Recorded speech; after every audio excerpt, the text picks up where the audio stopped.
je vais reprendre un petit peu pour démarrer les bases de ce qu'on appelle le neurofeedback guidé par IRMF, puisque les premières sessions aujourd'hui se sont vraiment focalisées sur l'utilisation du neurofeedback à partir de signal EEG. Le principe reste identique, bien entendu, mais le signal est différent. Alors, on est dans le cadre vraiment général de ce qu'on appelle les interfaces cerveau-machine. Ces interfaces cerveau-machine, elles ont pour principe, pour objectif, d'analyser le signal neural et d'en renvoyer une représentation au sujet qui va pouvoir interagir avec ce signal. Et les premières applications de ces interfaces cerveau-machine, elles viennent en fait d'un domaine qui est un domaine relativement invasif, qui était la neuroréhabilitation motrice, pour les patients par exemple qui pouvaient être hémiplégiques ou paraplégiques, avec donc des implantations cérébrales. Donc tout à l'heure on discutait un petit peu de la stimulation profonde. Vous voyez qu'ici on n'en est pas forcément très loin avec quelque chose d'invasif. Nous, ce qui nous intéresse ici avec le neurofeedback et notamment les signaux EEG et IRMF, c'est justement de pouvoir translater cette culture de l'interface cerveau-machine vers des dispositifs qui sont des dispositifs non invasifs de recueil du signal. Et c'est le cas notamment de l'IRM fonctionnel.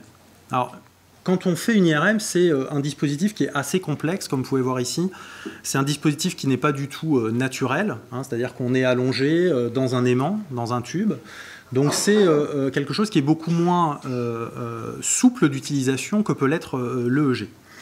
Ceci dit, ça a un certain nombre d'avantages, et notamment un des avantages de l'IRM fonctionnel, c'est sa résolution spatiale. Et on verra que c'est notamment important, puisque je vais surtout discuter la question de la localisation et de la définition des cibles dans le cadre des stratégies de neurofeedback guidées par IRMF.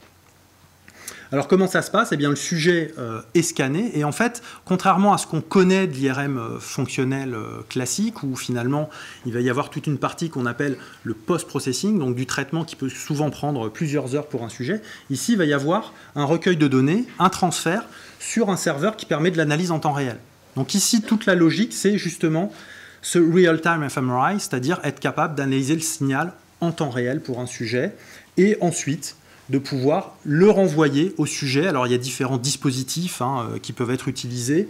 La plupart sont des dispositifs donc sensoriels, visuels, comme par exemple sur cet exemple. Ici où vous avez une jauge qui va représenter le niveau d'activité cérébrale dans un réseau, dans une région. Et le sujet pourra, grâce au dispositif de neurofeedback, tenter de réduire, puisque c'est la tâche relativement classique qui est utilisé dans les paradigmes de neurofeedback guidé par IRMF, tenter de refaire descendre la jauge, par exemple, soit à l'aide de tâches qu'on peut lui donner, soit dans certaines procédures, spontanément, sans forcément donner de tâches au sujet, ce qui peut bien sûr poser question, comme ça a déjà été évoqué ce matin. Donc ça, c'est le dispositif global de neurofeedback guidé par IRMF. Alors, qu'est-ce qu'on a comme rationnel? Il y a quelques études princeps, dont celle-là, qui est évidemment très connue, qui est l'étude de Charmes, qui avait été publiée dans PNAS en 2005. Alors, dans cette étude, les auteurs s'étaient concentrés sur la question de la douleur et de la modulation de la perception douloureuse chez des patients grands brûlés. Et donc, dans cette étude, il s'était focalisé notamment sur une région ici, qui est la portion rostrale du cortex singulaire antérieur, parce qu'on sait que cette région est fréquemment impliquée dans la modulation de la douleur. Il y a un certain nombre d'études en IRM fonctionnel qui avaient déjà apporté cet élément à la littérature. Et ce que vous voyez représenté ici sont les réseaux qui sont activés quand les sujets, justement, tentent de moduler leur perception douloureuse. Et par une série d'entraînements, donc les sujets ont plusieurs sessions d'entraînement dans l'IRM, vous voyez, de l'essai 1, un entraînement 1, 2, 3, 4. On voit ici qu'au fur et à mesure des entraînements, ils arrivent progressivement à modifier l'activation qui est mesurée dans cette portion, le rostral ACC ici, donc la portion rostrale du cortex singulaire antérieur, et que cette modulation qui est rendue possible, donc le patient arrive à avoir un contrôle volontaire du niveau d'activité de cette région, est corrélé également à la perception douloureuse qui est évaluée à la sortie de l'IRMF avec des échelles visuelles analogiques. Vous voyez une corrélation ici qui est retrouvée entre ces deux mesures. Donc ça, c'est une des études Princeps qui avait été réalisée sur l'utilisation de l'IRMF pour faire du neurofeedback. Quelque chose d'intéressant et qui a été soulevé dans les discussions tout à l'heure, c'est que, surtout, c'est un effet qui perdure dans le temps. Hein. Vous voyez que les performances de cet outil de classification ici, qui atteignent à peu près 77% à l'issue des 4 jours d'entraînement, eh bien, elles ne bougent quasiment pas 2 ans après chez le même sujet. Hein, donc quelque chose qui semble pouvoir avoir une pertinence clinique ici, avec à la fois en termes de sensibilité, spécificité, mais également en termes longitudinal. Donc ça, c'est le cadre général théorique. Ce qui est intéressant, ce qu'on voit tout de suite ici d'intéressant, c'est que la douleur, c'est l'exemple typique du vécu subjectif chez un patient qui pourtant est accepté dans la communauté scientifique de manière très large. Alors pourquoi est-ce que je dis ça? Parce que quand on commence à dire qu'on va essayer de moduler des symptômes psychiatriques avec du neurofeedback, les gens commencent à faire une drôle de tête, et pourtant ça ne les choque absolument pas de réfléchir à la façon dont on pourrait moduler la douleur. Or la douleur, c'est une souffrance qui est intrinsèque, d'accord? On sait très bien aujourd'hui, c'est très bien accepté de dire que 2 personnes ne vont pas ressentir la douleur de la même façon. Hein, on est vraiment dans l'archétype du symptôme subjectif. Donc dans le cadre de la recherche en psychiatrie, c'était vraiment quelque chose de très important d'avoir des résultats de ce type dans des domaines qui sont au-delà de la discipline. Alors maintenant, si on veut appliquer de manière plus large le neurofeedback guidé par IRMF au champ de la psychiatrie, eh bien, on est confronté à un premier problème qui est déjà les bases neurales. Hein. Vous voyez qu'ici, il y avait une connaissance à peu près acceptée dans la communauté des régions qui étaient impliquées dans la modulation douloureuse, avec l'implication du cortex cingulaire antérieur. Dans le cadre des troubles psychiatriques, même si on a de plus en plus de données en imagerie, les choses sont parfois beaucoup moins bien établies. Et donc, il faut déjà faire une distinction entre 2 types de stratégies, hein, de manière très globale. Ce qu'on va appeler les stratégies traits et les stratégies état. Les stratégies traits, c'est considérer, un petit peu comme ce qui a été fait dans l'étude Princeps de Decharmes, c'est considérer qu'il y a des régions qui sont intrinsèquement impliquées dans le processus pathologique. Bon, par exemple, il y a un certain nombre de travaux qui montrent que le cortex cingulaire antérieur, dans sa portion cognitive, par exemple, est impliqué dans les erreurs d'attribution, par exemple à soi. Et ça a été retrouvé notamment impliqué dans la schizophrénie. Bon. Donc, une stratégie trait, ça pourrait être de se dire, il y a des anomalies de cette région ou des réseaux qui impliquent cette région et on va aller la moduler. Donc on va définir en fait une cible qui est basée sur la littérature et cette cible, on va la définir d'un point de vue strictement anatomique. On va ensuite extraire le signal de cette région et on va renvoyer le feedback qui correspond à l'activité de cette région au sujet. Mais en fait, on peut finalement étendre cette technique à d'autres types de marqueurs traits. Par exemple, si on s'intéresse à des réseaux qui sont déjà connus, réseau du langage par exemple, eh bien, on peut demander au sujet de réaliser des tâches ou des tâches de catégorisation de visage émotionnel qui impliquent des fonctions qui peuvent être altérées par exemple dans les troubles de l'humeur. Eh bien, on peut à ce moment-là demander au sujet de réaliser une tâche et de moduler l'activité dans la tâche. Donc là, à ce moment-là, on est toujours sur un marqueur trait, mais qui va impliquer un réseau impliqué dans une tâche fonctionnelle. Et puis enfin, on peut, lorsqu'on est sur des réseaux, plutôt que de renvoyer le niveau d'activation, on peut renvoyer aussi, en termes de feedback, on peut renvoyer la force de connexion entre ces régions. C'est-à-dire que ce qui va nous intéresser, c'est non pas de moduler le niveau global d'activité, mais la force de connectivité entre ces différentes régions. Et vous savez que les hypothèses de disconnectivité en psychiatrie sont de plus en plus mises en avant. Alors pourquoi est-ce qu'on parle de marqueurs traits? Parce que là, on s'intéresse finalement à des choses qui sont considérées comme toniques, c'est-à-dire des choses qui ne fluctuent pas d'une minute à l'autre. Hein. C'est par exemple l'humeur dépressive, ou ça va être les altérations cognitives dans la schizophrénie, donc des choses qui sont considérées comme étant relativement stables pendant l'épisode. Mais on peut aussi s'intéresser à des symptômes qui, eux, vont être fluctuants, donc qui vont plutôt avoir une activité phasique. Et je prendrai l'exemple des hallucinations, parce que c'est l'exemple que je vais développer ici. Et là, dans ce cas-là, en fait, on est obligé de changer de stratégie. On est obligé de partir sur des stratégies qui sont des stratégies état. Et par exemple, dans le cadre des hallucinations, de choisir des stratégies qui permettent de faire de la capture de symptômes, c'est-à-dire d'enregistrer le signal qui correspond à l'activité hallucinatoire au moment où l'expérience hallucinatoire survient dans l'IRM, par exemple. Hein. Et ces stratégies de capture, qu'elles soient utilisées en post-processing, ce que je vais vous présenter, ou qu'elles soient l'objet d'analyse en temps réel, ce que je vais également vous présenter, c'est ce qu'on appelle les stratégies état. Alors pour bien comprendre la façon dont on échafaude une stratégie de neurofeedback de type état, je vais reprendre un petit peu ce qu'on sait de l'imagerie des hallucinations pour vous l'illustrer. Donc vous avez, dans les hallucinations, vous avez des données traits et vous avez des données état. Nous, ce qui nous intéresse ici, ce sont les données état, c'est-à-dire des données qui vont comparer à l'échelle d'un individu les différences entre le moment où le patient hallucine et le moment où le patient n'hallucine pas. D'accord ? Donc on n'est pas en train de comparer des groupes, ça serait une stratégie trait, on est en train de comparer des moments différents chez un sujet donné.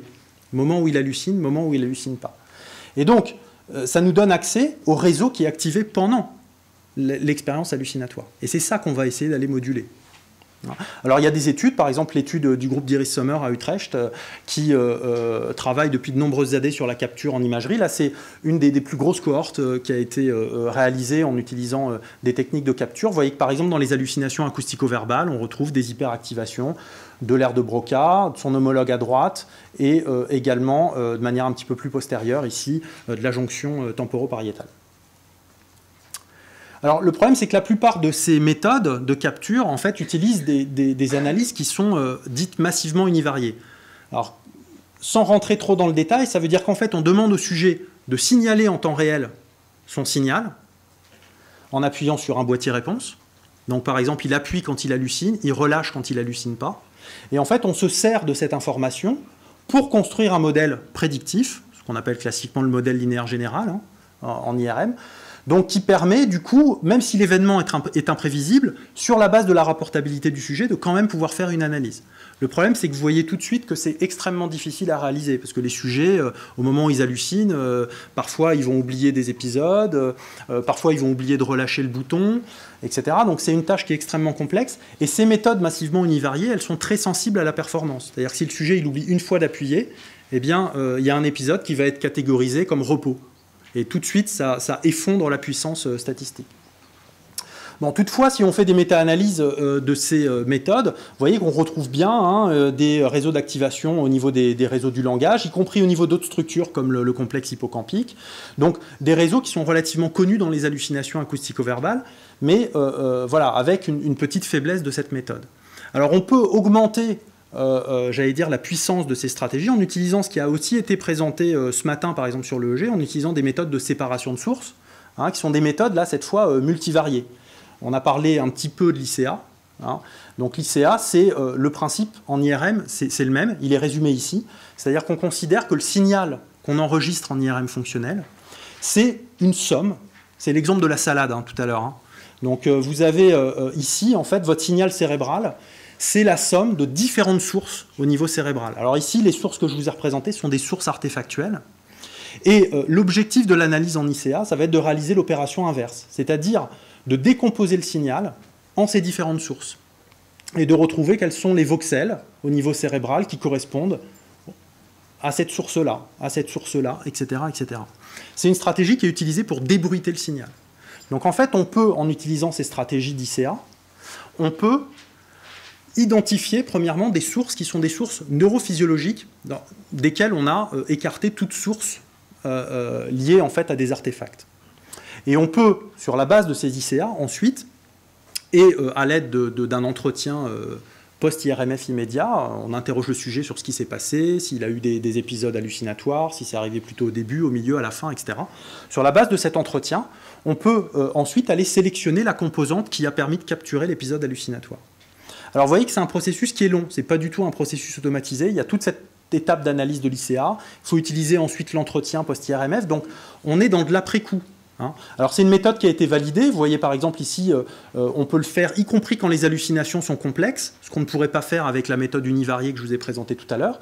C'est-à-dire que là on peut par exemple différencier des épisodes d'hallucination auditive, des épisodes d'hallucination visuelle, des épisodes d'hallucination multisensorielle. Mais pour chaque sujet, il y a à peu près 3-4 heures d'analyse.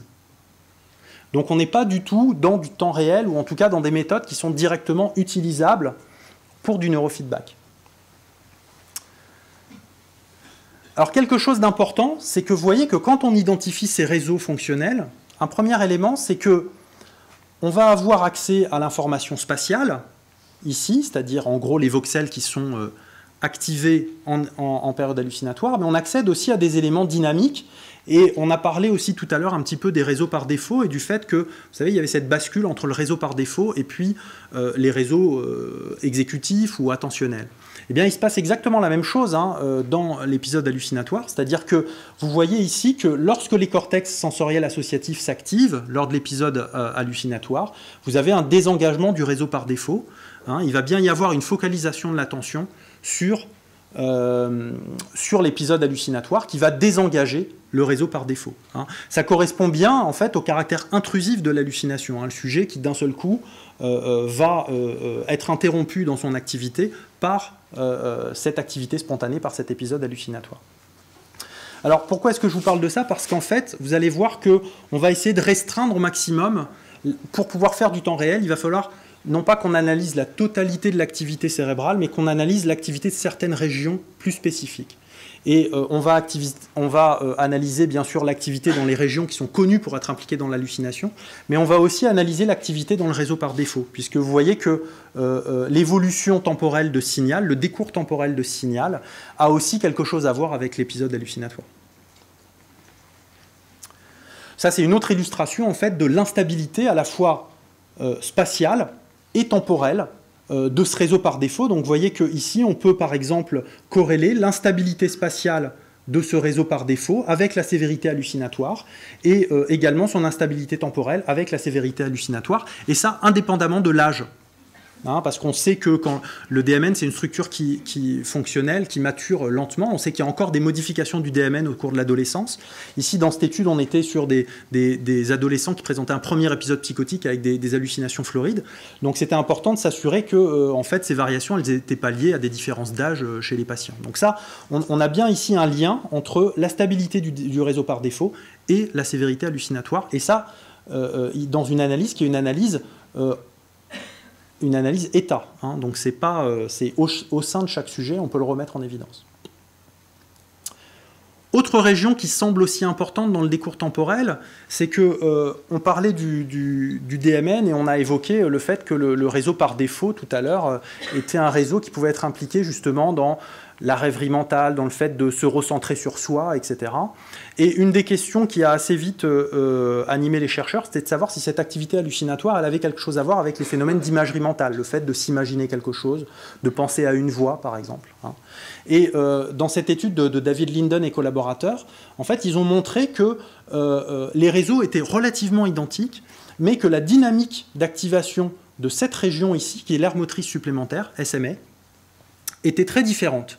C'est-à-dire que, visiblement, entre un réseau impliqué dans l'hallucination et un réseau impliqué dans de l'imagerie mentale, c'était également la dynamique temporelle de cette région qui était impliquée. Donc encore une région qu'on a décidé d'intégrer dans notre analyse. Donc vous voyez que pour faire l'analyse en temps réel, on ne s'est pas basé sur le cerveau entier, on a colligé la littérature et on s'est dit, voilà, toutes les régions qui, d'un point de vue spatial ou d'un point de vue temporel, ont à voir avec l'hallucination et qui pourraient aider un algorithme en temps réel à discriminer ce qui est hallucinatoire de ce qui ne l'est pas. Alors, pour faire ça, pour faire cette analyse en temps réel, on va utiliser une analyse multivariée, mais on ne va pas utiliser l'analyse en composantes indépendantes que je vous ai présentée tout à l'heure. On va utiliser une autre méthode, qui sont des méthodes qu'on appelle les méthodes d'apprentissage machine. Alors, une de ces méthodes d'apprentissage machine ici que je vous présente, c'est ce qu'on appelle le Linear Support Vector Machine, qui est un algorithme qui est beaucoup utilisé en imagerie pour répondre à des questions binaires. C'est-à-dire, si je veux répondre par exemple à une question de... ça a été utilisé par exemple en IRM structural pour classer des patients. Par exemple, je fais une IRM pondérée en T1, que je peux faire sur n'importe quelle IRM, et j'ai entraîné un algorithme à me dire si, à partir de cette IRM en T1, je peux prédire l'évolution de tel patient, ou la réponse au traitement de tel patient, etc. Donc, à partir du moment où la question amène une réponse en oui ou non, on peut utiliser ce type d'algorithme. Et le principe est simple, c'est-à-dire qu'on a un certain nombre de données, qui sont représentés par les cercles ici.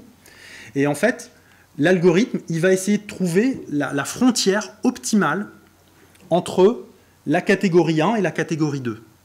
D'accord ? Donc la catégorie 1, ça peut être par exemple, dans le cas qui nous intéresse ici, les voxels qui sont activés en période hallucinatoire, et la catégorie 2, les voxels qui ne sont pas activés en période hallucinatoire. C'est ce qu'on appelle un hyperplan. Et en fait, on peut, par un certain nombre de transformations mathématiques, l'appliquer en fait à des données 3D. Donc on peut utiliser ce type d'algorithme pour finalement faire de la détection en temps réel. Alors comment on fait? Eh bien, on l'entraîne au préalable, c'est-à-dire que, en l'occurrence, nous, c'est ce qu'on a fait, c'est-à-dire qu'on a alimenté cet algorithme en lui apportant des données paires hallucinatoires, en lui disant, voilà, ça c'est un pattern de patient qui a des hallucinations acoustico-verbales, ça, par contre, c'est plutôt un réseau de repos, ça doit être classé en non hallucinatoire, etc., etc. Donc on lui donne un très grand nombre de données pour qu'il arrive à identifier avec des performances relativement bonnes les périodes hallucinatoires, et ensuite il faut aller le tester. C'est-à-dire qu'il ne suffit pas simplement d'entraîner l'algorithme, ensuite il faut le tester pour pouvoir avoir une appréciation de ses capacités en termes de sensibilité, spécificité. C'est ce que je vous présente ici. Donc là, en fait, on a entraîné cet algorithme à détecter en temps réel de l'activité perhallucinatoire. Vous voyez ici les voxels qui sont discriminants dans cette classification. Et les voxels qui sont discriminants, ils peuvent être soit hyperactivés, soit hypoactivés, parce qu'on est sur de l'analyse multivariée. D'accord? Et ces voxels, vous voyez qu'ils sont distribués au niveau du cerveau. On n'est pas à l'échelle d'un énorme cluster. On va avoir parfois certains voxels qui sont isolés. Mais ce qui est important, c'est qu'on retrouve quand même globalement des réseaux qui sont connus pour être activés dans les hallucinations, comme la jonction temporopariétale, le gyrus frontal inférieur qui couvre l'aire de Broca, ou le complexe hippocampique. Et on obtient ici, vous voyez, des performances de cet algorithme de classification quand on lui présente des nouvelles données qu'il n'a jamais vues. Eh bien, on obtient un taux de classification qui est autour de 71%. Ce qui est bien, ce qui est significativement différent du hasard, mais ce qui est encore un petit peu limite pour l'utiliser dans une perspective thérapeutique. Alors, on considère qu'en dessous de 80%, on est souvent un petit peu juste. Et donc, on a souhaité optimiser cet algorithme. Donc, vous voyez que ça, ce sont les étapes préalables. On n'est pas encore au neurofeedback. On est encore dans l'optimisation de l'algorithme qui va permettre de faire du neurofeedback. Et comment on l'optimise? Eh bien, par exemple, on apprend à notre outil de classification à faire la différence entre de l'hallucination et de l'imagerie mentale. C'est-à-dire que notre premier outil de classification, qui atteignait 71%, qui est en rouge ici, eh bien, lui, on lui avait juste appris à distinguer ce qui est de l'hallucination de ce qui n'en est pas. On a construit un deuxième classificateur ici, à qui on a appris à négliger l'imagerie mentale.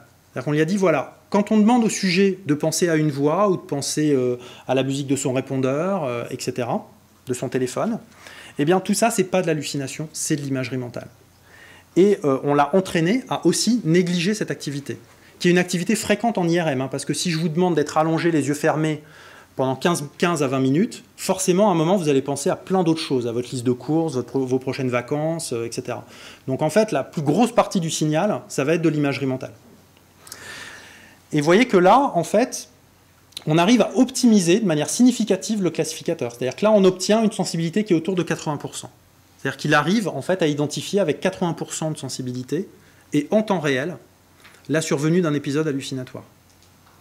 Donc là, on commence à rentrer, et vous voyez que les aires qui sont discriminantes, là, cette fois, eh bien, c'est notamment la fameuse aire motrice supplémentaire qui avait été identifiée par Linden comme ayant une cinétique différente entre imagerie mentale et hallucination. Donc tout ça est bien conforme à la littérature, et on obtient des performances qui sont raisonnables pour rentrer maintenant dans l'étape suivante, qui est l'application.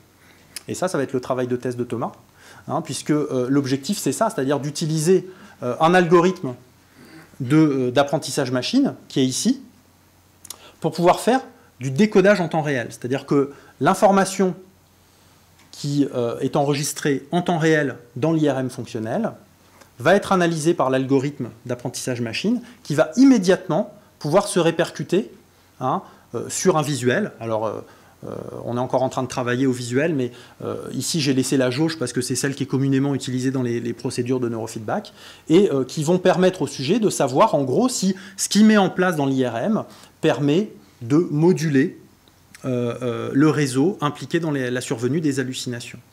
On développe aussi des algorithmes actuellement qui permettent de détecter la période de transition, c'est-à-dire les toutes premières étapes avant le démarrage de l'hallucination. Pourquoi? Parce que ça laisse plus de temps au sujet pour mettre en place des stratégies de coping, par exemple dans l'IRM.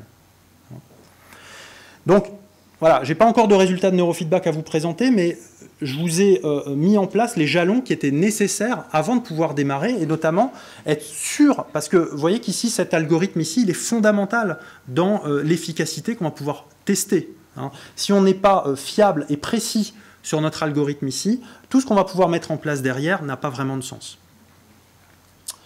Donc, un petit résumé de ce que je vous ai expliqué aujourd'hui. Bon, on est en mesure aujourd'hui de faire de la capture d'activité qui est en lien avec un symptôme, et donc de faire aussi du neurofeedback état. Hein. Le neurofeedback, ce n'est pas que du trait, ce n'est pas juste pour traiter une pathologie dans son ensemble ou un symptôme qui est tonique, on peut aussi traiter des symptômes qui sont phasiques.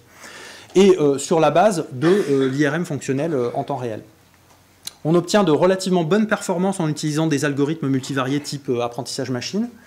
Et ce sont les premiers pas pour aller vers du neurofeedback guidé par IRMF avec pas mal de perspectives, puisque ici on a montré comment ça pouvait être appliqué à l'hallucination, mais il y a énormément d'autres symptômes intrusifs en psychiatrie qui viennent parasiter le quotidien du patient. On a un petit peu parlé tout à l'heure des patients avec TOC. Les pensées intrusives chez ces patients sont extrêmement invalidantes. On peut aussi évoquer les reviviscences du PTSD. Enfin, il y a plein de symptômes finalement qui ont ce caractère état et qui pourraient être aussi des cibles de ces stratégies thérapeutiques. Voilà, je vous remercie pour votre attention.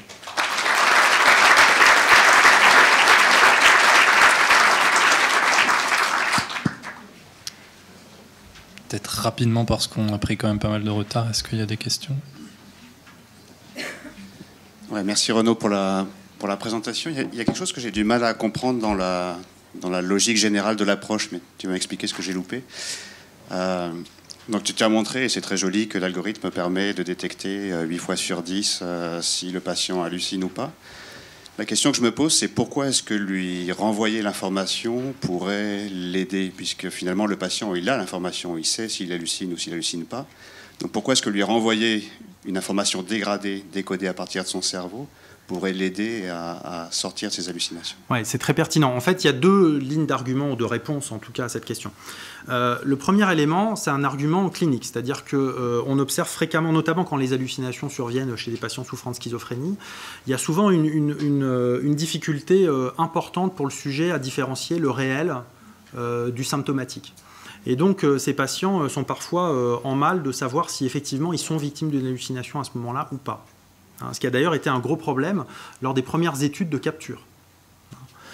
Le deuxième argument, c'est ce que j'ai esquissé un tout petit peu sur la fin, c'est-à-dire qu'aujourd'hui, on essaye plutôt de repérer les prémices qui peuvent être infracliniques, c'est-à-dire que le patient ne sait pas encore que l'hallucination va arriver, mais l'algorithme peut le détecter. Et donc toute l'idée, c'est de savoir si dans le laps de 5-10 secondes qu'on va avoir à ce moment-là, si en fait c'est suffisant pour aider le patient à mettre en place des stratégies cognitives particulières. Donc ce sont des choses qui nécessitent évidemment d'être évaluées ensuite. Il y a un certain nombre d'études pilotes qui vont être menées, mais sont les deux principales raisons. C'est-à-dire pouvoir agir de plus en plus tôt, y compris dans des étapes infracliniques, et puis ensuite parce que les patients peuvent avoir eux-mêmes du mal à identifier cet épisode. Voilà. D'où l'intérêt en fait de pouvoir utiliser ce type de procédure.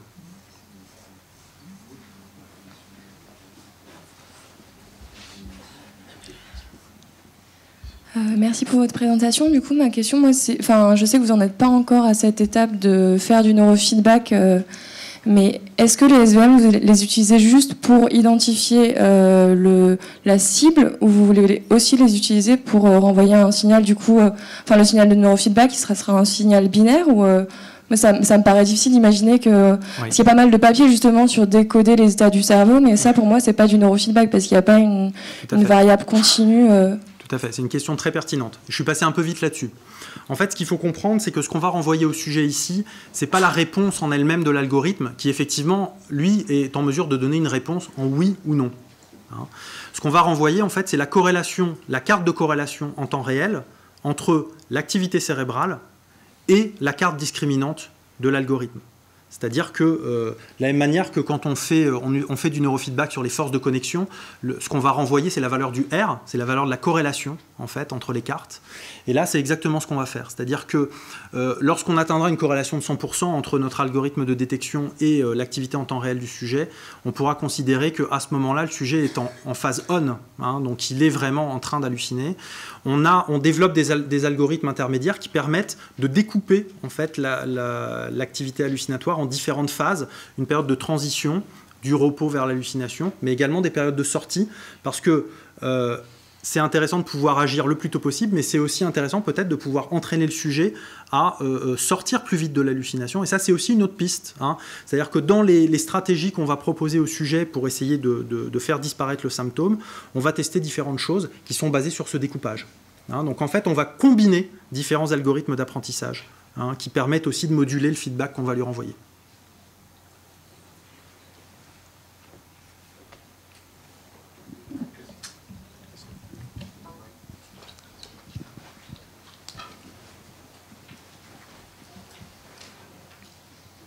C'est très, très intéressant. Et ça me rappelle aussi un peu dans le domaine de l'épilepsie. En fait, il y a des auras qui sont des hallucinations très fortes au début de la crise. Et beaucoup de gens ont commencé à réfléchir sur la possibilité de contrôler ces auras. Effectivement, probablement les réseaux qui permettent de contrôler, ils sont tout à fait différents du réseau qui génère d'une certaine manière l'hallucination. Donc ça revient un peu à la question précédente, c'est-à-dire que les réseaux de contrôle sont probablement très très différents en nature que les réseaux de... Et ma question, c'est est-ce que certains patients ont cette capacité d'influencer leur propre hallucination? Est-ce qu'il y a une sorte d'autocontrôle qui sont déjà définis chez certains patients? Est-ce que ça existe déjà? Oui, tout à fait. C'est d'ailleurs un des critères pronostiques importants. C'est-à-dire que vous avez des patients qui se plaignent de ne plus du tout être au contrôle, hein, de ces voix. Ces voix peuvent leur donner des ordres, peuvent leur imposer des choses, et ils n'arrivent plus forcément à se défaire de ça. Et ça fait partie d'une des grandes stratégies psychothérapeutiques, hein, c'est-à-dire de réentraîner le patient à prendre un petit peu le dessus sur ses symptômes, ce qu'on appelle l'empowerment, hein, communément. Et donc c'est effectivement quelque chose aussi auquel qui pourrait être une cible thérapeutique du neurofeedback, hein, tout à fait. C'est quelque chose de fondamental. Et les réseaux impliqués, alors en termes de réseaux, peuvent être différents, mais aussi en termes de dynamique, hein, c'est-à-dire qu'on sait que la façon dont le réseau hallucinatoire, le réseau par défaut, le réseau de science, par exemple, interagissent au moment de la transition, au moment de l'état hallucinatoire et au moment de la sortie, sont très différents. Hein, et donc, ça nous donne aussi des pistes sur les stratégies de coping qui peuvent, aux tâches en fait, qu'on va confier au sujet dans l'IRM pendant le neurofeedback.